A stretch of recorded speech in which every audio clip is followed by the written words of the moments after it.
NCERT history का ये second chapter है क्लास 6 की एनसीईआरटी हिस्ट्री का। फर्स्ट चैप्टर हम लोगों ने कंप्लीट कर लिया है। अगर आप लोगों ने अभी तक उस वीडियो को नहीं देखा है तो मैं डिस्क्रिप्शन में लिंक डाल दूंगा, आप लोग देखें। आइए अब स्टार्ट करते हैं। इसमें हम वही पढ़ेंगे जो चीज़ इंपॉर्टेंट है, जो इंपॉर्टेंट नहीं है उसे हम छोड़ देंगे। जैसे तुषार की रेल यात्रा, ये इंपॉर्टेंट नहीं है, इसे हम छोड़ देंगे। आइए स्टार्ट करते हैं।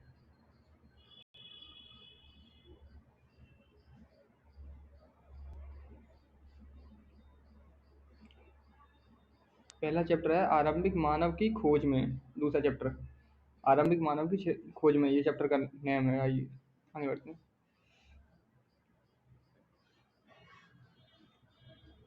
आरंभिक मानव आखिर वे इधर उधर क्यों घूमते थे।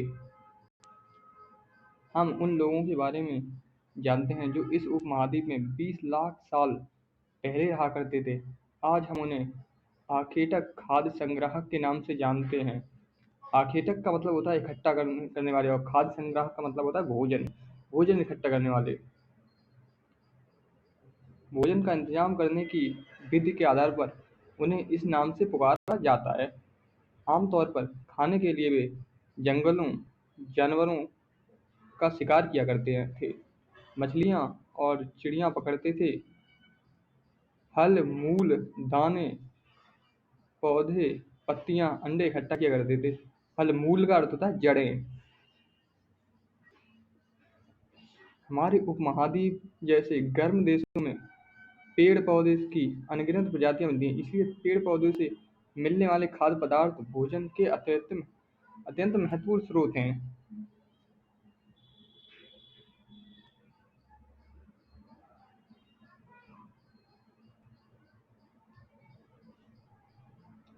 लेकिन यह सब कर पाना बिल्कुल आसान नहीं था।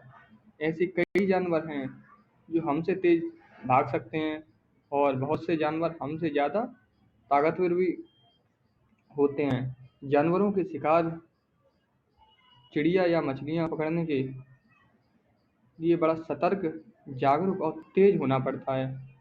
पेड़ पौधों से खाना जुटाने के लिए यह जानना जरूरी होता है कि कौन से पेड़ पौधे खाने योग्य होते हैं, क्योंकि कई तरह के पेड़ पौधे विषैले भी होते हैं, और साथ ही फलों की पकने के समय की जानकारी भी जरूरी होती है। ये ऊपर पढ़ते हैं। आखेटक आखेटक खाद्य संग्राहक समुदाय के लोगों के एक जगह से दूसरी जगह पर घूमते रहने के पीछे कम से कम 4 कारण हो सकते हैं। पहला कारण यह है कि अगर वे एक जगह से दूसरी जगह पर ज़्यादा ज़्यादा दिन तक रहते तो आसपास के पेड़ पौधों, फलों और जानवरों को खाकर समाप्त कर देते थे। इसलिए भोजन की तलाश में वे उन्हें दूसरी जगहों पर जाना पड़ता था। ये पहला कारण है। ये दूसरा कारण जानते हैं। दूसरा कारण यह है कि जानवर अपने शिकार के लिए या फिर हिरण और मवेशी अपना चारा ढूंढने के लिए एक जगह से दूसरी जगह जाया करते थे। इसलिए इन जानवरों का शिकार करने के वाले लोग भी इनके पीछे जाया करते होंगे। आइए तीसरा कारण जानते हैं। तीसरा कारण यह है कि पेड़ों और पौधों में फल फूल अलग अलग मौसम में आते हैं, इसलिए लोग इनकी तलाश में उपयुक्त मौसम के अनुसार अन्य इलाकों में घूमते होंगे। और चौथा कारण यह है कि बिना पानी के बिना किसी भी प्राणी या पेड़ पौधों का जीवित रहना संभव नहीं होता है, और पानी झीलों, झरनों तथा नदियों में ही मिलता है। यद्यपि कई नदियों और झीलों का पानी कभी नहीं सूखता है, और कुछ झीलों और नदियों में पानी बारिश के बाद ही मिल पाता है। इसलिए ऐसी झीलों और नदियों के किनारे में बसे लोगों को सूखे मौसम में पानी की तलाश में इधर उधर जाना पड़ता होगा। इसके अलावा लोग अपने नाते रिश्तेदार या मित्रों से मिलने भी जाया करते होंगे। यहाँ यह स्मरण रखना जरूरी है कि सभी लोग पैदल यात्रा किया करते थे।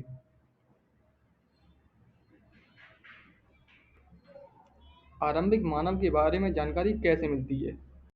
पुरातत्वविदों को कुछ ऐसी वस्तुएं मिली जिनका निर्माण और उपयोग आखिरतक खाद्य संग्रह किया करते थे। यह संभव है कि लोगों ने अपने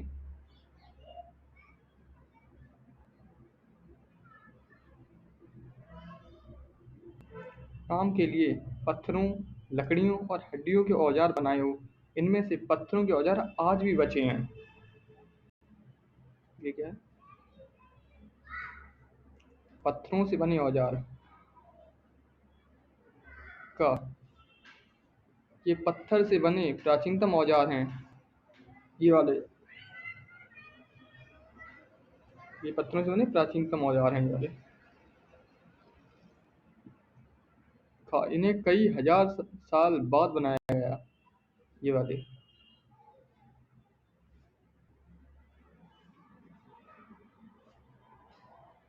इन्हें और बाद में बनाया गया। ये वाले इन्हें लगभग 10,000 साल पहले बनाया गया था।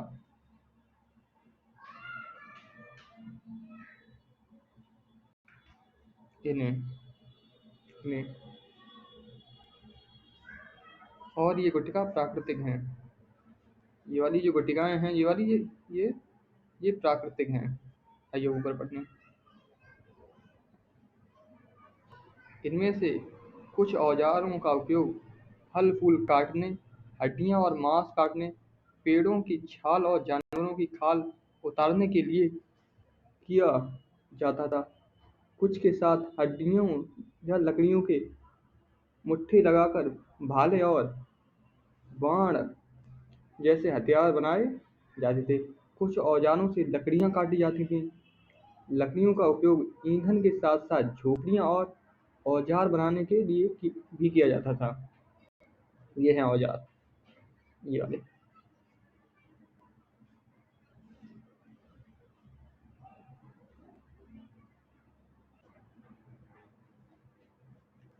पत्थर के पत्थर के औजारों का उपयोग बाएं इंसान के खाने योग्य जड़ों को खोदने के लिए किया जाता है। ये इसके बारे में समझा रहे हैं। दाएं जानवरों की खाल से बने वस्त्रों को सिलने के लिए किया जाता है। ये आइए ऊपर बढ़ते हैं। रहने की जगह निर्धारित करना। मानचित्र 2 में लाल त्रिकोण वाले स्थान वे परास्थल हैं जहां पर आखिरतक खाद्य संग्रहों के होने के प्रमाण मिले हैं। इनके अलावा भी और कई स्थानों पर आखिरतक खाद्य संग्रह रहते थे। मानचित्र में सिर्फ कुछ गिने चुने स्थान ही हैं चिन्हित किए गए हैं। कई परास्थल नदियों और झीलों के किनारे पाए जाते हैं।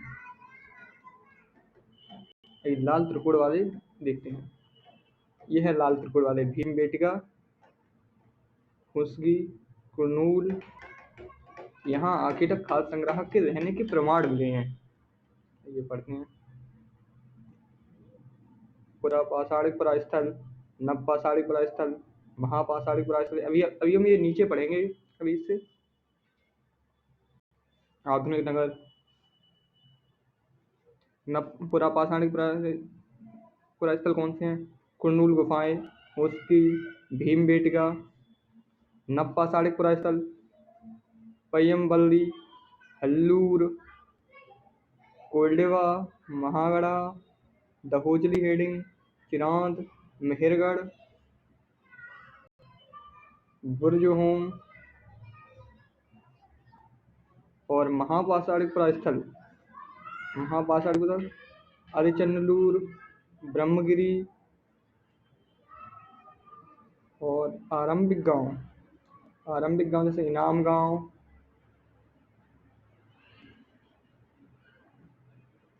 और आधुनिक नगर है मुंबई, कोलकाता।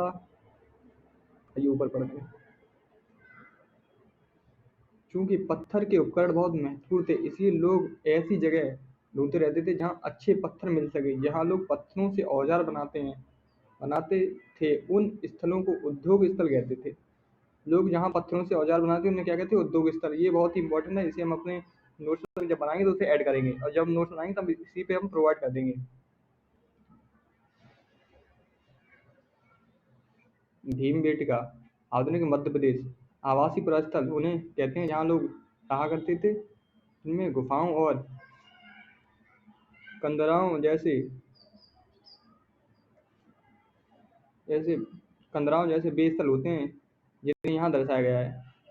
लोग इन गुफाओं में इसलिए रहते थे क्योंकि यहाँ उन्हें बारिश, धूप और हवाओं से राहत मिलती मिलती थी। ऐसी प्राकृतिक गुफाएं विंध्य और दक्कन के परिवर्तनीय इलाकों में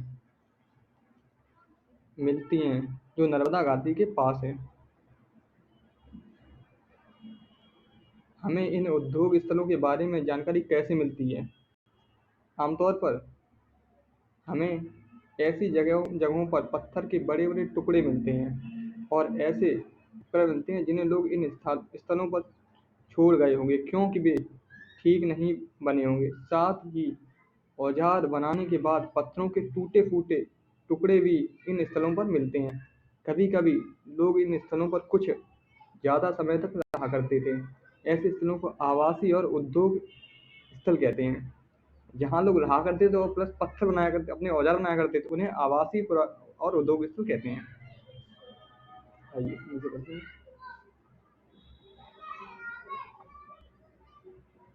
पुरास्थल, ये कीवर्ड्स है पुरास्थल।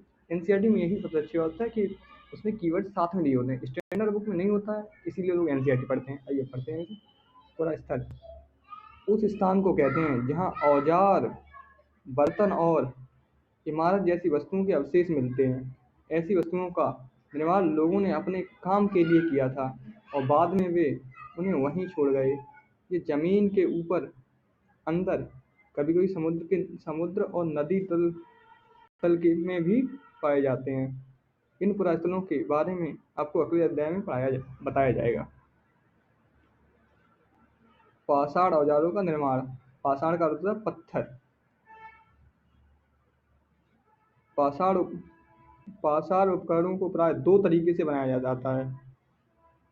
पहला, फर्स्ट, पत्थर से पत्थर को टकराना, यानी जिस पत्थर से कोई और औजार बनाना होता है उसे हाथ में लिया जाता है और दूसरे हाथ से एक पत्थर का हथौड़ी जैसा इस्तेमाल होता है। इस तरह का आघात करने वाले पत्थर से दूसरे पत्थर तब तक निकाले जाते हैं जब तक वांछित आकार वाला उपकरण न बन जाए। दूसरे तरीके को दबाव शुल्क तकनीक कहा जाता है। इनमें क्रोड को एक स्थिर सतह पर टिकाया जाता है और क्रोड पर हड्डी या पत्थर रखकर उस पर हथौड़ी-नुमा पत्थर से सल्क निकाले जाते हैं। इससे वांछित उपकरण बनाए जाते हैं। देखो ये बना रहा है पत्थर, जो फर्स्ट टाइप का है वो ये रहा, ये बनाए जा रहे हैं फर्स्ट टाइप वाले। आइए, आग की खोज। मानचित्र 2 में कुरनूल गुफा ढूंढो।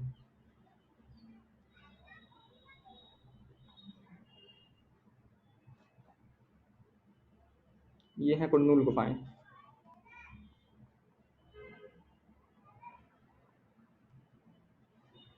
यहाँ राख के अवशेष मिले हैं। इसका मतलब यह है कि आरंभिक लोग आग जलाना सीख गए थे। आग का इस्तेमाल कई कार्यों के लिए किया गया होगा, जैसा कि प्रकाश के लिए, मांस पकाने के लिए और खतरनाक जानवरों को दूर भगाने के लिए। बदलती जलवायु। लगभग 12,000 साल पहले दुनिया की जलवायु में बड़े बदलाव आए और गर्मी बढ़ने लगी। इसके परिणामस्वरूप कई क्षेत्रों में घास वाले मैदान बनने लगे। इससे हिरण, बारहसिंगा, भेड़, बकरी और गाय जैसे जानवरों की संख्या बढ़ी जो घास खाकर जिंदा रह सकते हैं। जो लोग इन जानवरों का शिकार करते थे वे भी इनके पीछे आए और इनके खाने पीने की आदतों और प्रजनन के समय की जानकारी हासिल करने लगे। हो सकता है कि तब लोग इन जानवरों को पकड़कर अपनी जरूरत के अनुसार पालने की बात सोचने लगे हों। साथ ही इस काल में मछली भी भोजन का महत्वपूर्ण स्रोत बन गई। इसी दौरान उपमहाद्वीप के भिन्न-भिन्न इलाकों में गेहूँ, जौ और धान जैसे अनाज प्राकृतिक रूप से उगने लगे।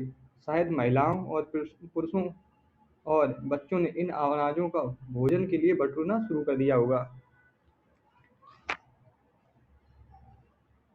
नाम और तिथियाँ ये बहुत ही इम्पोर्टेंट हैं। आइए पढ़ते हैं। हम जिस काल के बारे में पढ़ रहे हैं, पुरातत्वविदों ने उनके बड़े-बड़े नाम रखे हैं।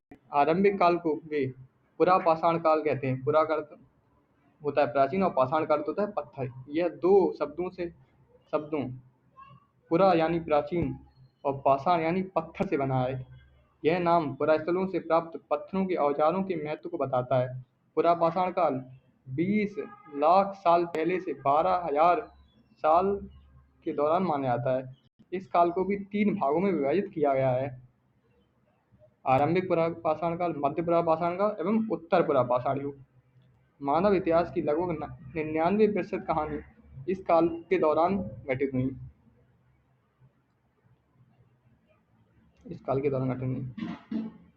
जिस काल में हमें पर्यावरणीय बदलाव मिलते हैं उसे मेसोलिथ यानी मध्य पाषाण युग कहते हैं। इसका समय लगभग 12,000 साल पहले से लेकर 10,000 साल पहले तक माना गया है। इस काल के दौरान पाषाण औजार आमतौर पर बहुत छोटे होते थे।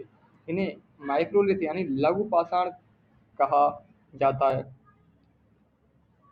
प्राय इन औजारों में हड्डियों या लकड़ियों के मुट्ठे लगे हंसिया और आरी जैसे औजार मिलते हैं। साथ साथ पुरा-पाषाण युग वाले औजार भी इस दौरान बनाए जाते हैं। ऊपर पढ़ते हैं। अगले युग की शुरुआत लगभग 10,000 साल पहले से होती है। इसे नवपाषाण युग कहा जाता है। अगले अध्याय में तुम नवपाषाण युग के बारे में पढ़ोगे। हमने कुछ स्थानों के नाम दिए हैं। अगले अध्याय में तुम्हें ऐसे अनेक स्थान मिलेंगे।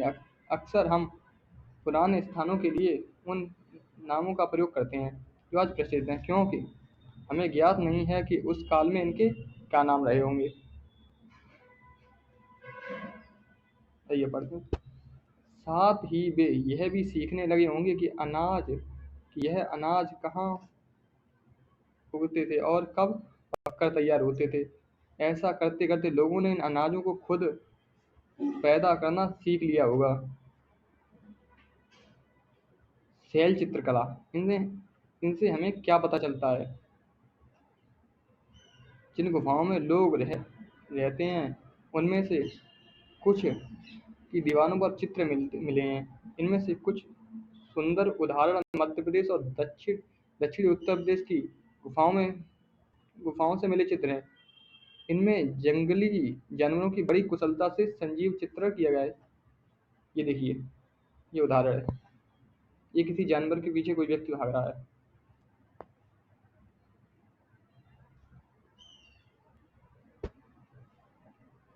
कौन क्या करता था?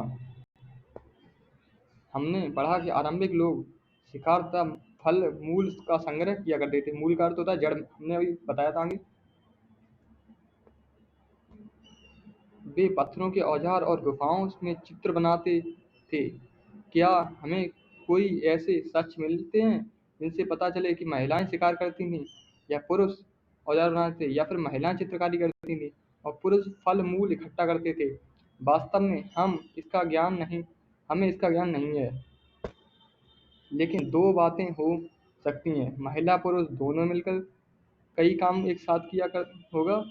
यह भी संभव हो कि कुछ तरह के काम केवल महिलाएं किया करती थीं और कुछ केवल पुरुष।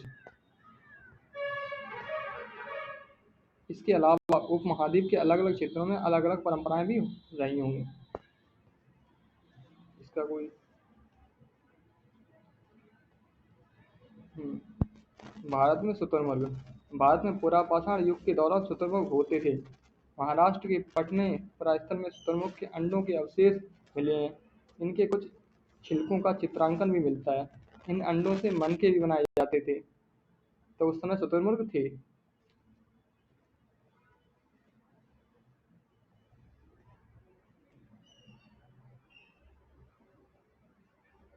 उसकी का सूक्ष्म निरीक्षण। मानचित्र 2 पर उसकी को ढूंढिए। आइए मानचित्र 2 में देखते हैं।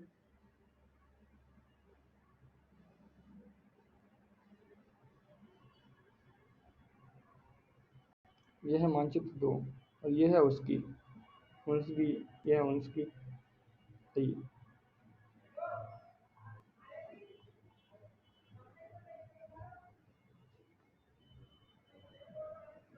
यहाँ पर पुरापाषाण युग के कई पुरास्थल मिले हैं। कुछ पुरास्थलों से अलग-अलग कार्यों में लाए जाने वाले कई प्रकार के औजार मिले थे। ये संभवतः आवास और उद्योग स्थल रहे होंगे। कुछ छोटे पुरास्थलों में भी औजारों के बनाए जाने के प्रमाण मिले हैं। इनमें से कुछ पुरास्थल झरनों के निकट थे। अधिकांश औजार सूक्ष्म चूना पत्थर से बनाए जाते थे। ये पढ़ने की कोई ज़रूरत नहीं, ये हम लोग आगे जब वर्ल्ड हिस्ट्री पढ़ेंगे उसमें है ये। तो ये चैप्टर हो गया समाप्त। अब हम नेक्स्ट वीडियो में करेंगे दूसरा चैप्टर। वीडियो देखने के लिए धन्यवाद।